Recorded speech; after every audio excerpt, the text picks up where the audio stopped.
Bonjour, mon nom est Jonathan Larouche, je suis enseignant à l'école de danse Jive Studio. Je danse différents styles depuis plusieurs années déjà. Je suis aussi troupiste dans différentes équipes de l'école. Bonjour, moi c'est Émilie Gagné, je suis enseignante à l'école Jive Studio également et je coach aussi des troupes. Donc si vous êtes prêts pour votre premier cours de Rockabilly Jive, faites de la place dans votre salon et ne vous inquiétez pas, le Rockabilly Jive est une danse dans laquelle on ne saute pas trop, donc vous ne dérangerez pas les voisins.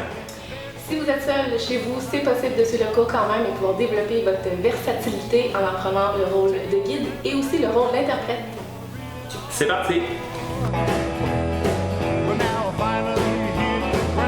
Bienvenue à votre premier cours de Rockabilly Jive. Le Rockabilly commence par un point élémental qui s'appelle le bounce, qu'on va appeler en français le rebond.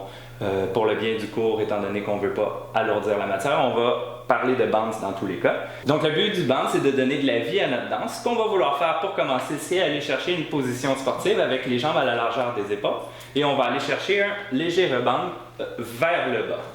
C'est super important de penser à votre bassin qui va vers le sol et non vous qui voulez pousser vers le haut. Donc vraiment, on prend un grand respire, on descend et on bounce.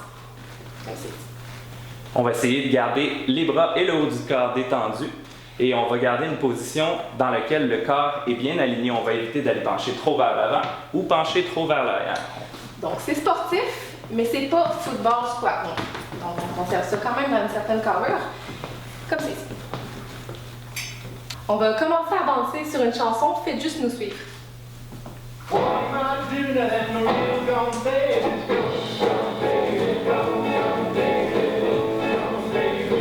Comme vous voyez, même si je bounce une chanson, je conserve un bounce qui est ancré vers le sol, donc qui va vers le bas, et je ne pompe pas mes genoux. Non, ça c'est du pompage. On conserve ça vers le sol. Une fois que vous avez maîtrisé cette partie-là, on va tout simplement commencer à marcher comme vous le feriez en temps normal dans la vie. On va essayer de garder un pas de base qui est constant et on va essayer de garder notre corps engagé aussi, garder une belle position de corps. C'est vraiment important que quand vous vous déplacez, de conserver des pas qui sont en dessous de vous pour conserver un bounce qui est régulier et constant. On va faire une légère variation, donc suivez-nous, regardez ce qu'on fait avec nos pieds. On va vers la gauche, la droite, la gauche, la droite, tout en conservant un bounce. Bounce, bounce, bounce, bounce. Et si je le fais sur un autre angle, gauche et droite, gauche et droite. Et on va y aller avec une autre variation, et on va faire tous les temps, on va marcher. Marche, marche, marche, marche, marche.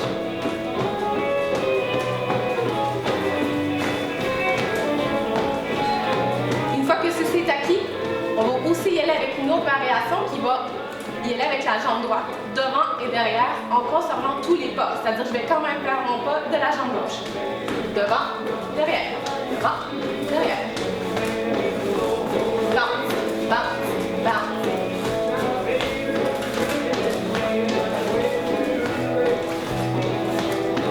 Et voilà, on est sans doute de bouncer peut-être pour la première fois sur une chanson de Rockabilly Jive. Donc, les plus futés auront remarqué qu'on vous a montré deux pas de base différents. Un qui est plus rapide comme ça, dans lequel on va aller marcher tous les temps, et un qui est un petit peu plus lent comme ça, dans lequel on va marquer seulement un temps sur deux. Pour les guides, on va choisir le temps qui est un petit peu plus lent. Donc, on va aller marquer seulement un temps sur deux comme ça. Et au moment d'aller déposer notre pied, on va vouloir s'assurer d'aller déposer notre poids complètement, en commençant par la gauche et en accompagnant avec nos épaules comme suit.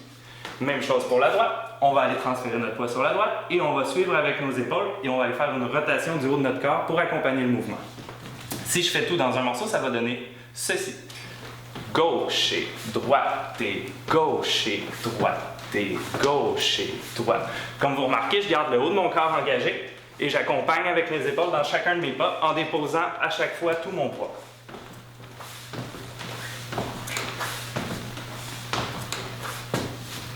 Ceci dit, pour les interprètes, nous, on va avoir les pas de base qui sont un petit peu plus rapides, c'est-à-dire qu'on va marquer tous les temps avec le marche, marche, marche, marche.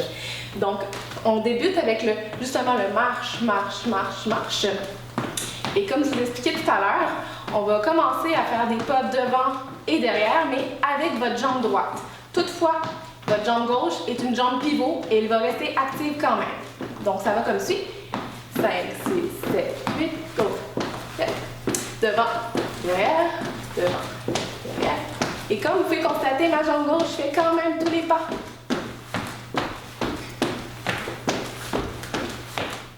Si je caricature un petit peu mon pas de base, il va y avoir beaucoup de genoux. On ne vous demande pas d'avoir autant de genoux d'habitude, mais c'est juste pour que vous puissiez vraiment voir mon point. Donc, je vais conserver avec mon pas de base devant-derrière, mais je vais rajouter du genou. Donc, comme c'est ici. Je lève beaucoup trop mes genoux, mais c'est que vous voyez vraiment la forme que la danse devrait avoir, pour que ça soit très visuel pour vous. À l'inverse, ceci, c'est juste un pas de base en latéral. Ça va vraiment vous poser problème dans la danse parce que c'est pas ce que votre livre va vous indiquer. Donc, vous vraiment y aller avec tout votre corps et faire tous vos pas. C'est important aussi, c'est pas de la salsa, donc ça veut dire qu'il n'y a pas de déhanchement ici. J'arrive vraiment avec tout un bloc et j'apporte tout mon corps avec ma jambe droite, que ce soit vers devant ou vers derrière. Ça a aussi une incidence sur mes épaules, comme vous pouvez constater, ils sont plus ici, plus ici. Pour les deux pas de base, le mot d'ordre est de garder votre bande en tout temps et de garder le pas de base le plus régulier possible.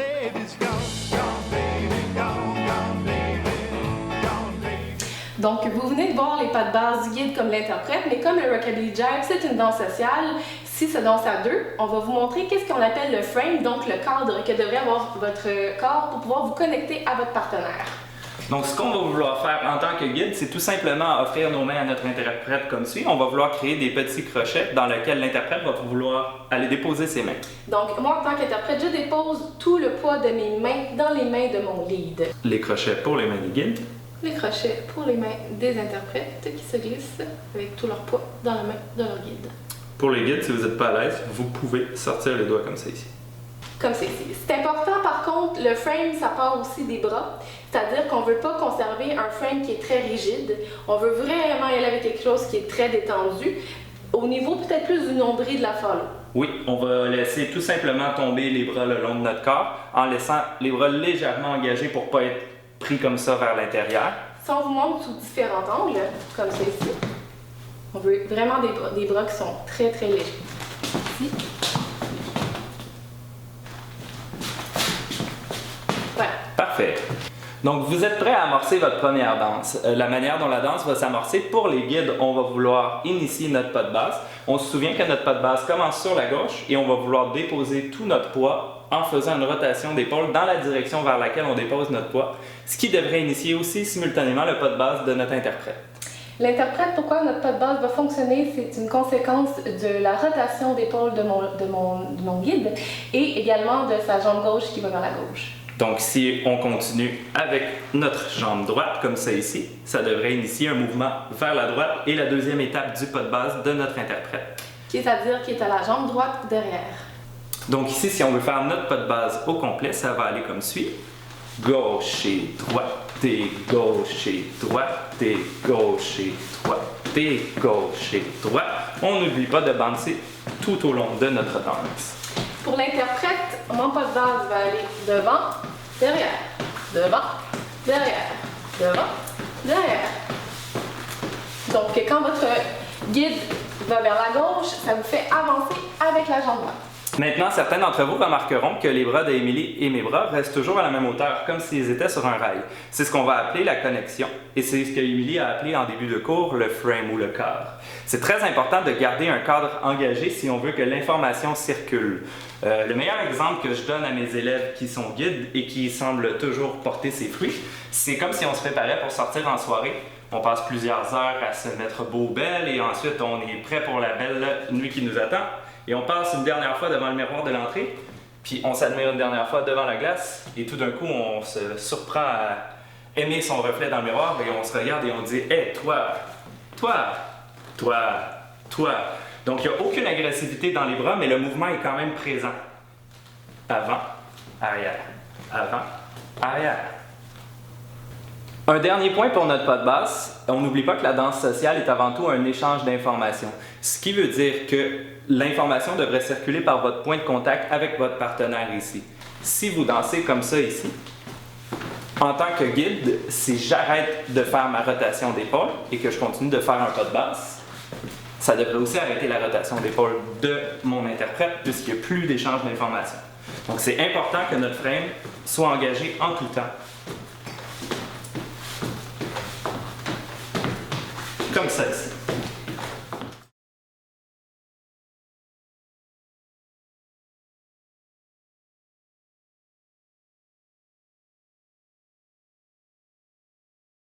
C'est très difficile d'expliquer des énergies dans la vie, donc on va vous le faire en faisant des sons qui devraient vous aider à comprendre. Wop, wow, wop, wow, wop, et wow, wop, et wow, wop, et wow, wop, et wow.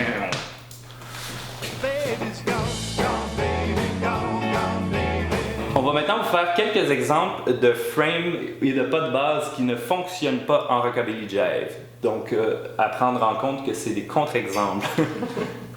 Premier contre-exemple, souvent les guides vont avoir tendance, par réflexe, à faire leur rotation d'épaule sur le mauvais côté. Donc, au moment d'aller déposer leur poids sur leur gauche, leurs épaules vont être vers la droite.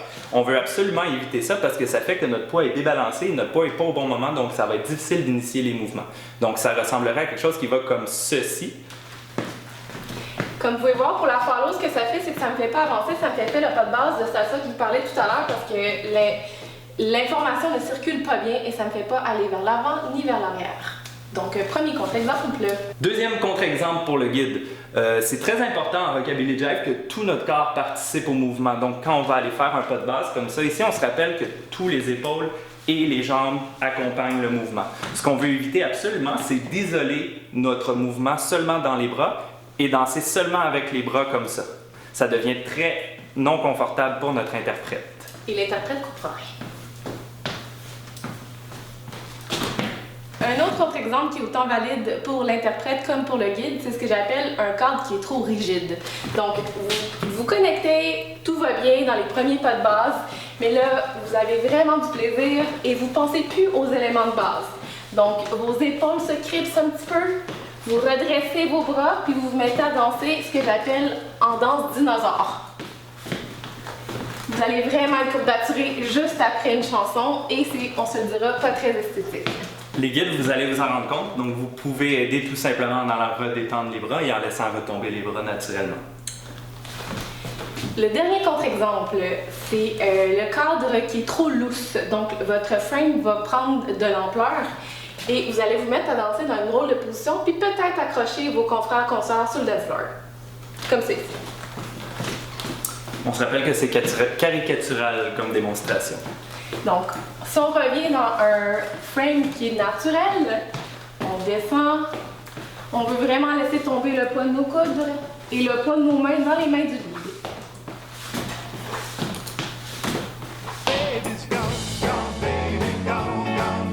On est prêt à y aller en musique, donc on se souvient, les guides, on offre nos mains à notre partenaire. Les partenaires, on offre les mains à notre partenaire. Et le point le plus essentiel avant de débuter le pas de base, c'est de bouncer. En musique. On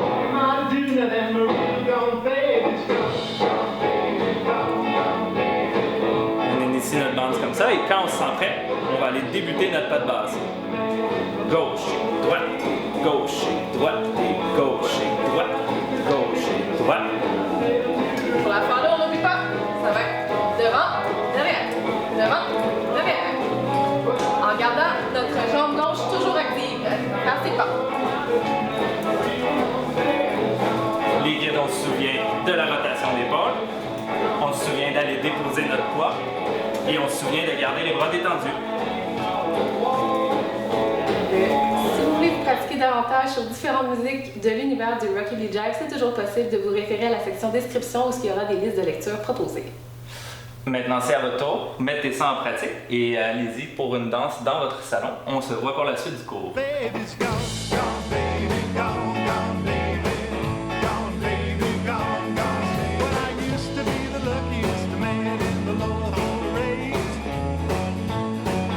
Je vous annonce que vous venez danser votre première chanson de Rockabilly Jive pour certains, donc félicitations à vous, c'est vraiment chouette. Sur ce, une chanson qui fait juste des pas de base, c'est long et ça manque un petit peu de dynamisme, donc on va y aller avec notre premier mouvement du cours qui s'appelle la statue.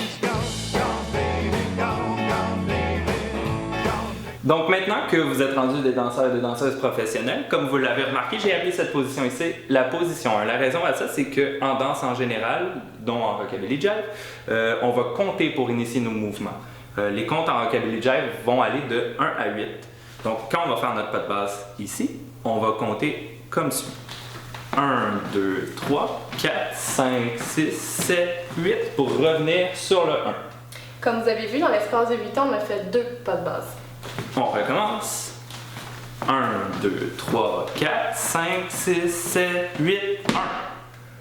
Vous voyez la différence dans le mouvement ici sur le 1. C'est comme ça que je vais indiquer à ma partenaire que je veux lui faire amorcer un mouvement. Donc ce que je vais faire tout simplement, c'est au moment d'arriver sur ma position 1, au lieu d'aller chercher une position 1 régulière comme ça, je vais tout simplement venir lever ma main ici et créer un arrêt. La main va se retrouver environ au niveau du visage de l'interprète. Ensuite, pour faire tourner ma partenaire, je vais tout simplement venir réamorcer ma rotation d'épaule comme ça sur l'autre côté. Et je vais éviter d'isoler le mouvement dans mon bras parce qu'on ne veut pas aller pousser sur la main de notre partenaire comme ça ici. Ce qu'on veut, c'est tout simplement créer un arrêt et rediriger vers une rotation. 1. Et on se retrouve les interprètes dans cette position-là qu'on va appeler la barrière. La barrière arrive après tous les mouvements faits par le lead, du moins dans la plupart des mouvements qui sont initiés. Et on veut vraiment aller avec tous les hanches dans la barrière et on veut aussi conserver le corps, donc le frame, et on ne veut pas outrepasser notre frame. On reste ici, on va être sur la jambe droite et ensuite on va retourner dans l'autre direction. Pour les guides, la barrière, comme tous les mouvements, est un mouvement leadé. Ce qui veut dire qu'au moment d'aller chercher notre statue ici, ce mouvement-là ici est guidé, mais en arrivant à la barrière, ça va aussi être guidé. Donc on va aller porter notre poids sur la jambe en direction de la barrière et créer une légère rotation d'épaule pour initier le mouvement de la barrière dans lequel notre interprète va embarquer par la suite. Ensuite, on va venir créer une résistance pour créer un retour et revenir sur une position 1. Donc, comme vous avez pu constater, on vient de faire ce qu'on appelle le mouvement la statue avec une barrière et un retour en position de base, c'est-à-dire un retour à 1. On va vous montrer ça depuis le début. Toutefois, on va faire 2 pas de base, donc un 8 ans, avant de s'enligner dans le mouvement qui est la statue. 5, 6, 5, 6, 7, 8. 1, 2, 3, 4, 5, 6, 7, 8. Statue. 2, 3, 4. Barrière. 7, 8, 1. Pour les follow aussi, ce qui est important, vous m'avez vu tourner. Je vais mettre un petit peu d'emphase là-dessus en ce moment. Ça va être important de conserver un pas de base et de faire tous ces pas quand même correctement, mais de les faire aussi de façon rotative. C'est-à-dire, si on est en position statue, après les 2 pas de base, juste ici, mon guide va me redonner une direction pour tourner. Donc, je vais tourner avec mes pas, mais en les conservant en dessous de moi de façon rotative. Pour les guides, comme vous voyez, tout mon poids est du même côté au moment d'indiquer le mouvement et j'essaie de former le plus possible une ligne complète avec mon corps, ce qui veut dire que ma main va être environ alignée avec mon genou et mon pied. Je vais éviter d'être trop vers l'avant, trop déplacé comme ça. Je vais éviter d'isoler le bras comme on avait dit au départ. Donc je vais vraiment créer un seul mouvement avec mon corps en gardant la rotation des épaules à tous les instants et je vais continuer à faire mon pas de base tout au long du mouvement.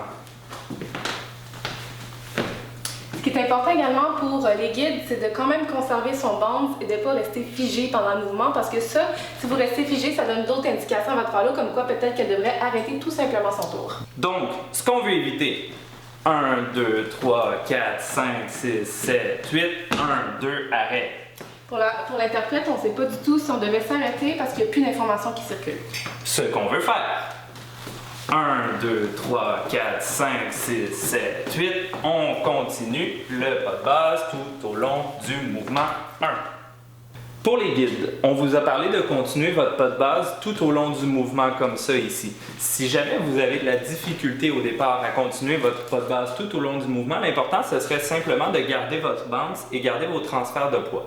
Pour ce faire, vous pouvez, au moment des contrepoids, garder le poids sur la droite plutôt que de continuer votre pas de base. Ça ressemblerait à quelque chose qui va comme suit. 1, 2, 3, 4, 5, 6, 7, 8. 1, 2, 3, 4, 5, 6, 7, 8, 1. On va vous le montrer dans un autre angle pour faciliter la prise de vue. 5, 6, 5, 6, 7, 8. 1, 2, 3, 4, 5, 6, 7, 8. 1, 2, 3, 4, 5, 6, 7, 8, 1. Donc, ce qu'on vient de vous montrer, c'est tout le mouvement mis dans une traite, mais si vous préférez, vous pouvez le pratiquer en arrêtant le mouvement à des moments précis. Comme par exemple, vous pouvez décider de faire un pas de base et d'arrêter votre mouvement à la statue. On reprend les mains et on recommence. Un pas de base et on arrête le mouvement à la barrière. Et on recommence. Un pas de base et on arrête le mouvement au retour de la barrière. Puis c'est super intéressant de fonctionner ainsi parce que ça allume un peu l'essence pour la follow pour voir quel genre d'informations vous allez recevoir et quand vous arrêtez, continuez le mouvement. Comme on a fait dans le pas de base, on va vous montrer une série de contre-exemples à éviter dans la statue. Pour commencer avec les interprètes, ça va être important de conserver vos pas en dessous de vous. Sinon, vous allez ressembler à une toupie qui va tomber. 5, 6, 7, 8. 1, 2, 3, 4, 5, 6, 7, Contre-exemple.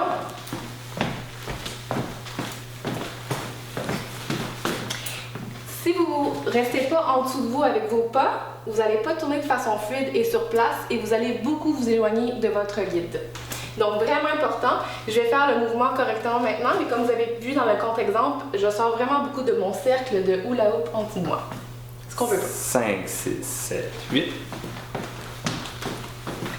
Ici, je fais des petits pas rotatifs, mais toujours en dessous de moi.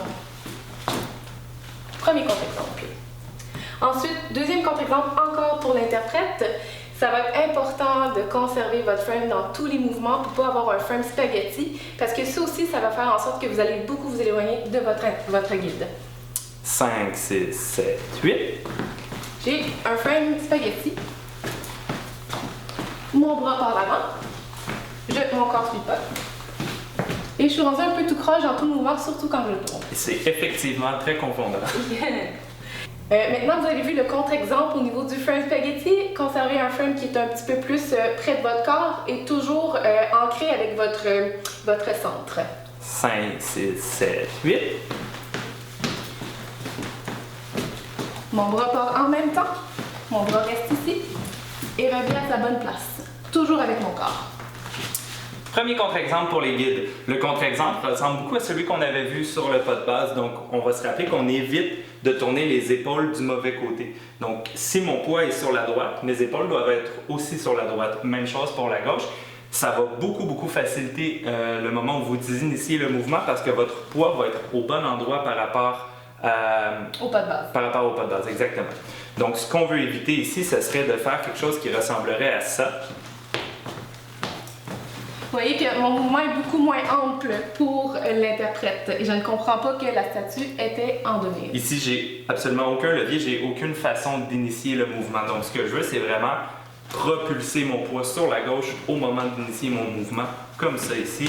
Hop, tout mon poids est sur la gauche, je crée un arrêt qui est clair pour mon interprète. C'est beaucoup plus facile de rediriger par la suite.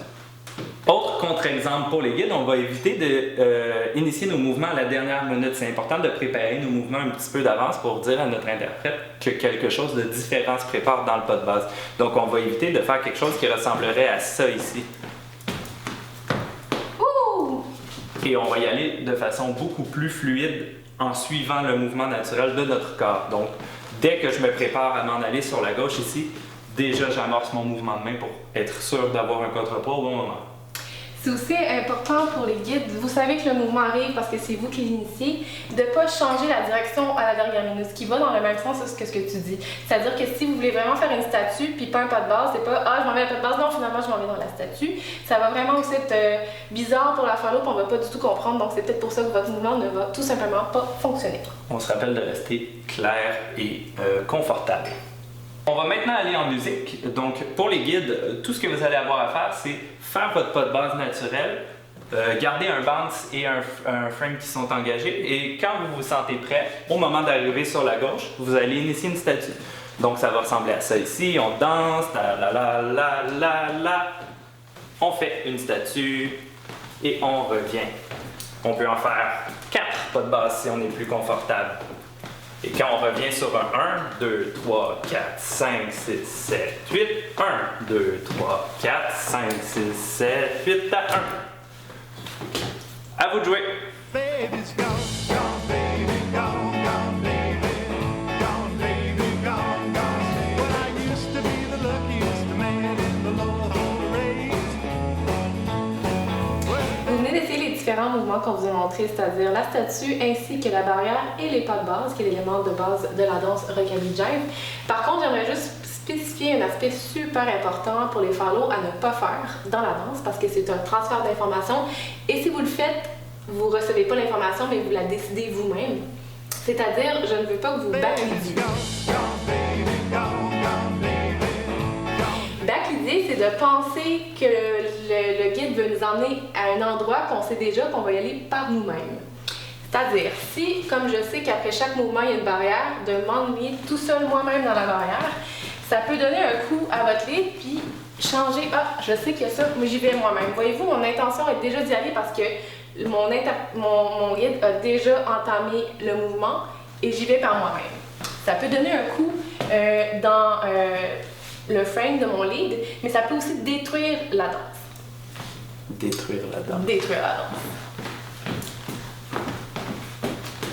Si je sais, je vais y aller tout seul, je reviens tout seul, j'ai tout fait par moi-même et j'ai pas attendu qu'est-ce que mon lead allait me donner comme information. On va avoir tendance à revenir en avance souvent à cause de ça. Comme vous remarquez, si on le fait sur les temps, ça va ressembler à 5, 6, 7, 8.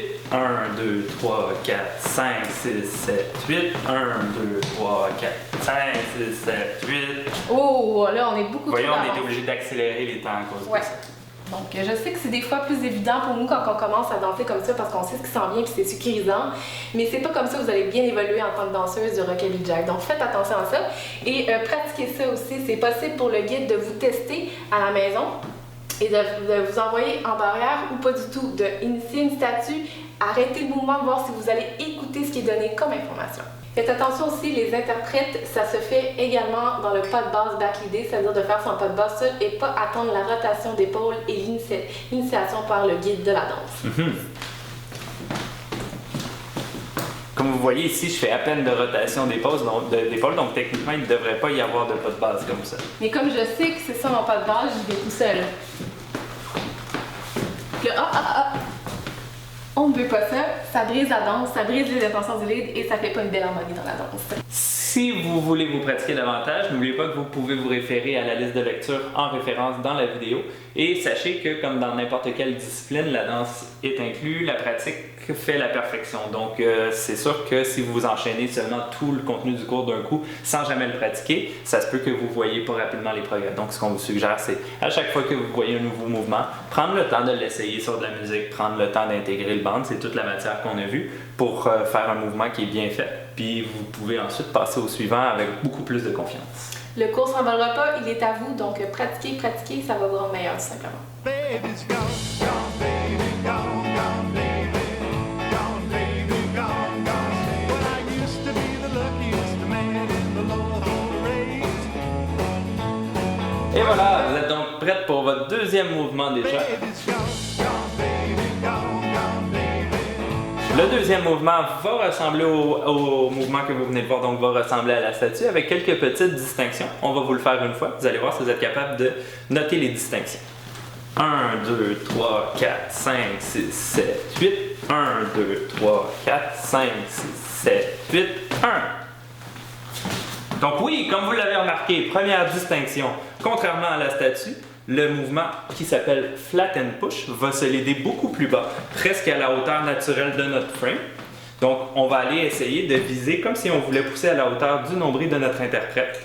Pour les interprètes, vous vous retrouvez exactement dans la même position pour la statue, donc ça ne change pas au niveau du pas de base. Encore une fois, on essaie de garder tout notre poids sur notre gauche, les épaules aussi, le corps est engagé et on crée une résistance pour amorcer une rotation. Important. Comme on disait, le mouvement n'est pas l'idée à la hauteur du visage, le mouvement est l'idée à la hauteur du nombril.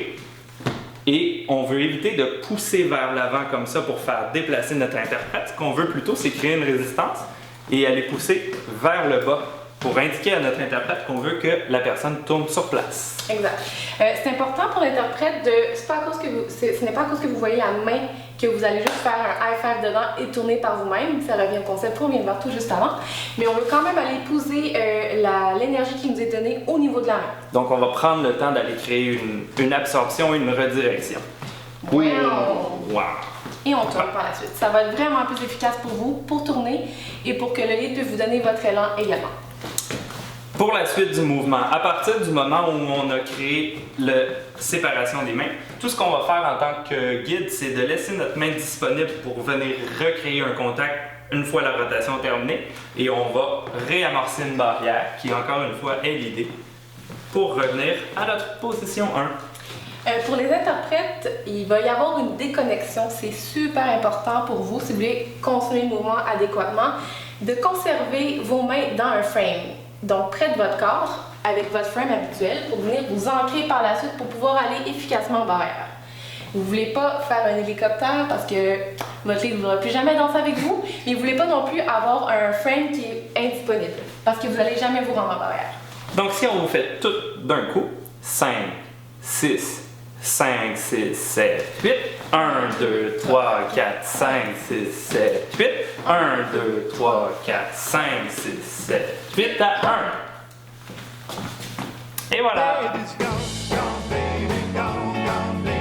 Les autres contre-exemples qu'on a vus pour les mouvements jusqu'à présent s'appliquent aussi au flat and push. Pour éviter de vous répéter les mêmes contre-exemples à chaque fois, on va vous les répéter cette fois-là pour voir qu'ils s'appliquent à un autre mouvement, puis par la suite, vous allez pouvoir l'appliquer à l'ensemble des mouvements.